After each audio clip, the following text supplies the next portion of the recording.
მუსლიმანური სამყარო ერთ-ერთ უდიდეს დღესასწაულს ყურბან ბაირამს აღნიშნავს. მეჩეთში მისვლას მორწმუნეები დილის 8 საათიდან იწყებენ. ლოცველთა სიმრავლის გამო მათი ნაწილი მეჩეთის ეზოში და მის მიმდებარე ტერიტორიაზე ლოცულობს. დღესასწაულს მუსლიმ მრევლთან და მუფთთან ერთად აჭარის მთავრობის თავმჯდომარე და მინისტრებიც ესწრებოდნენ.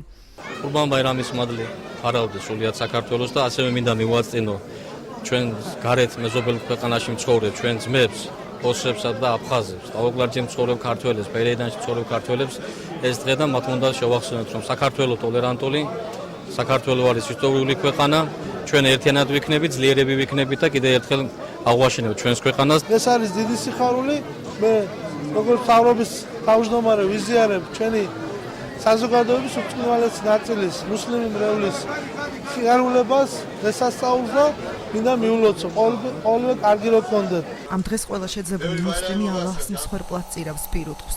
სიტყვა ყურბანი მომდინარეობს არაბული სიტყვა ყერებესგან, რომელიც დაახლოებას ანუ ღმერთთან დაახლოებას ნიშნავს. ყურბანი სამ ნაწილად იყოფა, ერთი ნაწილი ოჯახში რჩება, დარჩენილი ორი ნაწილი კი ახლობლებში და ღარიბებში ნაწილდება. მსახურებით ჩვენი წინაპრები ემსახურებოდათ და მივყვებით მაგ ტრადიციას, კლავთ საკლავს, ურიგებთ გაჭირვებულებს და ცოტანათის ვიტოვებთ ოჯახში. ყურბან ბაირამს უკავშირდება სასაფლაოებზე გასვლის, ტკბილეულისა და ჰალვის გატანის ტრადიციაც.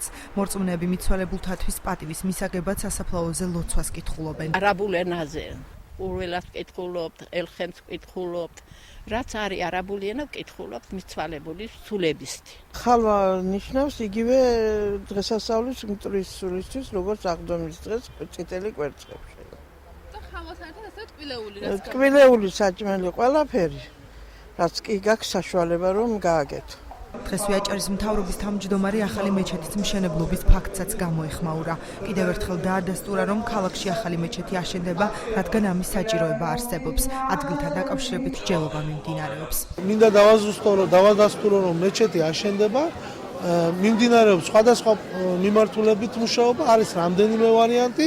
ერთ-ერთი არის აქვე, მინდა ერთი ვარიანტი გავაჟღერო, აქვე გაფართოება და ახლის მშენებლობა. სრულიად საქართველოს სამუფროს წარმომადგენლები დღეს დედაქალაქში საქართველოს პრემიერ-მინისტრს შეხვდებიან. ჯემალ პაქსაძის თქმით, ისინი ლოცვებს აღავლენენ და სრულიად საქართველოს კიდევ ერთხელ დაალოცავენ. ყურბან ბაირამი დღეს დაიწყო და 3 დღეს გაგრძელდება.